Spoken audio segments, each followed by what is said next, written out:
AP assembly సాక్షిగా megastar చిరంజీవిపై Balakrishna చేసిన వ్యాఖ్యలను మెగా అభిమానులు తప్పుపడుతున్నారు. దీనికి బాలయ్య వెంటనే బహిరంగంగా క్షమాపణలు చెప్పాలని డిమాండ్ చేస్తున్నారు. ఈ మేరకు అఖిల భారత చిరంజీవి యువత సెప్టెంబర్ 25న ఒక ప్రకటన విడుదల చేసింది. ఇప్పుడు ఆ ప్రకటన తెలుగు 2 స్టేట్స్లో సంచలనంగా మారింది.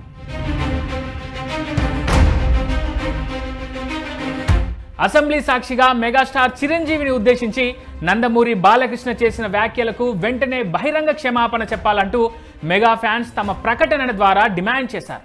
బాలకృష్ణ గతంలో కూడా మెగా కుటుంబం గురించి అవమానకరంగా మాట్లాడారని, వివాదాలకు దూరంగా ఉండే తమ హీరో చిరంజీవి ఎప్పుడూ వాటిపై స్పందించలేదని, అభిమానులుగా తాము కూడా ఆయన మనసెరిగి సంయమనం పాటించామని రిలీజ్ చేసిన ప్రకటనలో మెగా ఫ్యాన్స్ రాసుకొచ్చారు.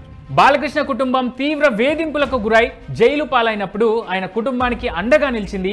ఆయన కుటుంబం అధికారంలోకి రావడానికి అహర్నిశలు కృషి చేసింది మెగా కుటుంబమే అంటూ తమ ప్రకటనలో మెగా ఫ్యాన్స్ కోట్ చేశారు. బాలకృష్ణ నేడు చట్టసభల్లో చిరంజీవి ప్రతిష్టను దిగజార్చే విధంగా మాట్లాడారని రాసుకొచ్చారు. బాలయ్య వ్యాఖ్యలు తమ దైవం చిరంజీవిని కూడా బాధించాయన్న విషయం ఆయన ప్రతిస్పందన ద్వారా అర్థమవుతుందని మెగా ఫ్యాన్స్ ఫ్యామిలీ అభిప్రాయపడింది. మరోసారి ఇలా చేస్తే మెగా అభిమానుల తీవ్ర ఆగ్రహాన్ని చవిచూడాల్సిన పరిస్థితి నెలకొంటుందని వారు రాసుకొచ్చారు. చిరంజీవి అభిమానులుగా తాము సైతం బాలకృష్ణ వైఖరిని, వ్యాఖ్యలను తీవ్రంగా ఖండిస్తున్నామన్నారు. వెంటనే బాలకృష్ణ స్పందించి బహిరంగ క్షమాపణలు తెలపాలని డిమాండ్ చేస్తున్నామన్నారు. ఈ మేరకు అఖిల భారత చిరంజీవి యువత ఓ ప్రకటనలో పేర్కొంది.